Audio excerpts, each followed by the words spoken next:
Welcome back to the reading of the poem of the Man God, written by Maria Valtorta, Volume 3, Chapter 347, Part 4. Sorry.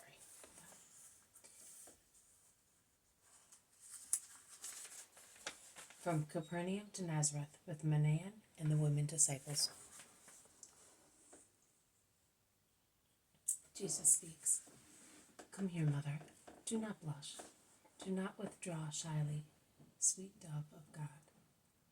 Your Son is the Word of God, and he can speak of you and of your mysteries, O sublime mystery of God. Let us sit down here in the pleasant shade of the trees, in blossom near the house, near your holy room. Thus, let us lift this fluttering curtain, so that waves of holiness and paradise may come out of this virginal room to saturate us all with your virtues. Yes, me as well, that I may smell of you, O perfect Virgin, so that I may be able to bear the stench of the world, in order that I may see purity after saturating my eyes with your purity. Margiam, John, Stephen, come here. And you, women disciples, stand directly in front of the open door of the chaste abode of the most chaste amongst women. And you, my friends, stand behind, and you, my beloved mother, here beside me. A little while ago I said to you, the eternal beauty of the soul of my mother. I am the Word, and thus I can make use of words without erring. I said eternal, not immortal, and I deliberately said so. He is immortal who, after being born, does not die. Thus the souls of the just are immortal in heaven. The souls of sinners are immortal in hell, because a soul, once it has been created, does not die but to grace. But a soul has life. It exists from that moment that God thinks it. It is the thought of God that creates it. The soul of my mother was thought by God from everlasting. It is therefore eternal in its beauty, in which God poured every perfection to receive delight and comfort from it. It is written in the book of our ancestor Solomon, who foresaw you, and can thus be called your prophet. God possessed me from the beginning of his works, from the very beginning, before creation. From everlasting I was firmly set from the beginning, before the earth came into being. The deep was not yet, and I was conceived. There were no springs to gush with water. The mountains were not yet settled on their huge mass, and I already was. Before the hills I came to birth. He had not yet made the earth, the rivers, or the poles of the world, and I already existed. When he prepared the sky and heaven, I was present. When with inviolable law he closed the abyss under the vault, when he fixed firm the celestial vault, and he suspended there the sources of water, when he assigned the sea in its boundaries, and he ordered the water not to pass its limit, when he laid down the foundations of the earth, I was by his side, arranging everything. I was always joyful at play in his presence. I played in the universe. Yes, Mother, with whom God, immense, sublime, virgin, uncreated, was pregnant and carried you like a most sweet burden, rejoicing at feeling you stir within him. When, with your smiles, he created the universe. He laboriously gave birth to you to give you to the world, most gentle soul, born of the deity to be the Virgin, the perfection of creation, the light of paradise, the advice of God, who looking at you forgave sin, because you alone by yourself can love, as all mankind put together cannot love. In you is the forgiveness of God. You are the treatment of God. You are the caress of the Eternal Father on the wound that man inflicted on God. In you is the salvation of the world, Mother of the love incarnate. and of the granted Redeemer. The soul of my mother merged in love with my Father. I looked at you within me, O soul of my mother, and your splendor, your prayer, the idea of being carried by you comforted me forever and ever, for my destiny of sorrow and inhuman experience of what the corrupted world is for the most perfect God. Thank you, Mother. When I came, I was already full of your consolation.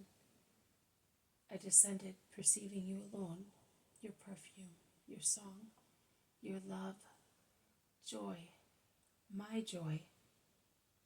Now that you know that one only is the woman in whom there is no stain, that one only human being cost the Redeemer no injury. Listen to the second transfiguration of Mary, the elect daughter of God.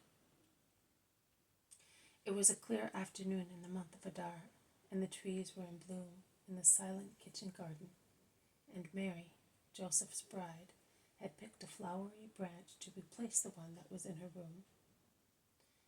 Mary, taken from the temple to adorn a house of saints, had recently come to Nazareth, and with her soul divided among temple, house, and heaven, she was looking at the flowery branch, considering that by means of a similar branch, which had bloomed in an unusual manner, a branch cut off in this garden in the depth of winter, and had bloomed as if it were springtime before the ark of the Lord. Perhaps the sun god, beaming in his glory, had warmed it. God had revealed his will to her, and she was thinking also that, on the day of their wedding, Joseph had brought her other flowers, but never like the first one, on the thin petals of which it was written, I want you united to Joseph. She was thinking of many things, and while thinking, she ascended to God.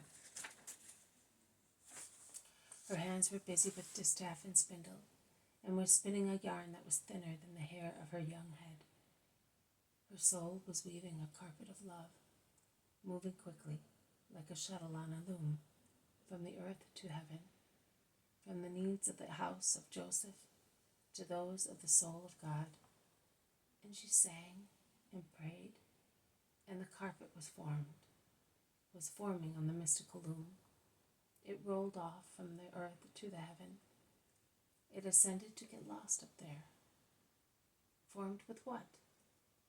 With the thin, perfect, strong threads of her virtues, with the flying thread of the shuttle which she thought was hers, whereas it was God's, the shuttle of the will of God, on which was rolled the will of the little, great Virgin of Israel, unknown to the world, known to God, rolled and made one with the will of the Lord.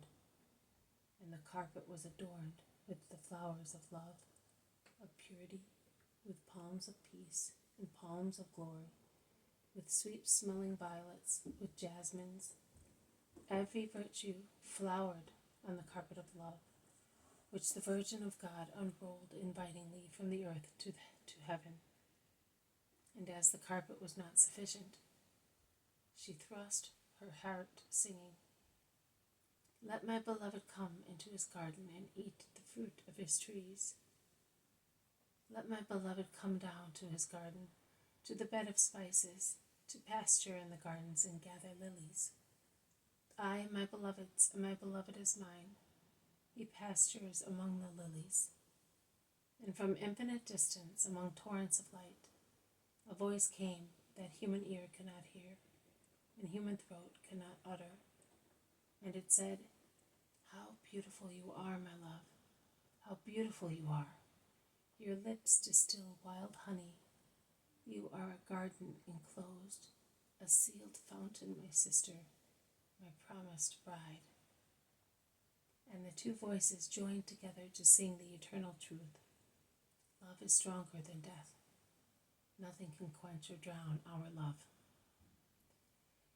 And the Virgin was thus transfigured when Gabriel descended and called her back to the earth with his ardor, and joined her soul to her body again, so that she might hear and understand the request of him who had called her sister, but wanted her to be his bride. And the mystery took place there, and a modest woman, the most modest of all women, who was not even aware of the instinctive incentive of the flesh, fainted before the angel of God, because even an angel upsets the humility and modesty of the Virgin. And only when she heard him speak she calmed down, and she believed. And she said the word whereby their love became flesh, and will defeat death, and no flood will be able to quench it, or wickedness to submerge it. Jesus bends gently over Mary, who has slid to his feet, almost ecstatically, in the recollection of the remote hour, shining with a special light, which seems to issue from her soul. And he asks her in a low voice, "Which was your reply, most pure Mother, to him who assured you that by becoming Mother of God, you would not lose your perfect virginity?" And Mary, almost in a dream, slowly smiling, her eyes shining with joyful tears, "I am the handmaid of the Lord. Let it be done to me according to your word." And she reclines her head on the knees of her Son, adoring him. Jesus covers her with his mantle, concealing her from everybody's eyes, and he says, "And it was done. All will be done until the end, until her next transfiguration, and the one after that. She will always be the handmaid of God.